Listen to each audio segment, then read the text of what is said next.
I'm fortunate today to have got some time with the very busy Sarah Uhrig, who's been doing some wonderful things in school recently. Sarah, first of all, tell me about your oratory success and the competition you've been part of.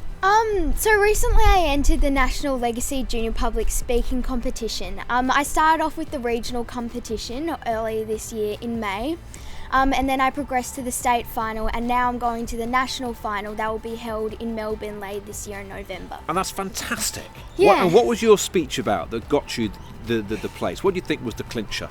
Well, it was education for all, and they really the legacy likes to focus on social justice and caring. So I think they really enjoyed that, and and also it's just a really important topic that people should be knowledgeable about. So. Wonderful. And do you find speaking in front of people easy?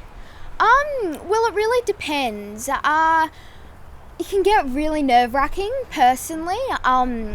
But as long as you just give yourself a pat on the back, it should be Good on you. Pretty good. That's Yeah. the way to do it. Yeah. And you've had a very busy Saturday afternoon as well this weekend. Yes, yeah. Tell us about that. Well,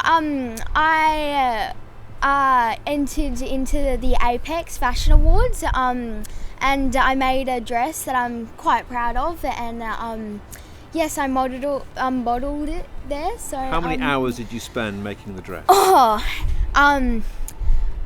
Can't even count. Many. Let's just probably 100 or something. So like you're going to that. go into Yeah. politics or into fashion when you're a grown-up?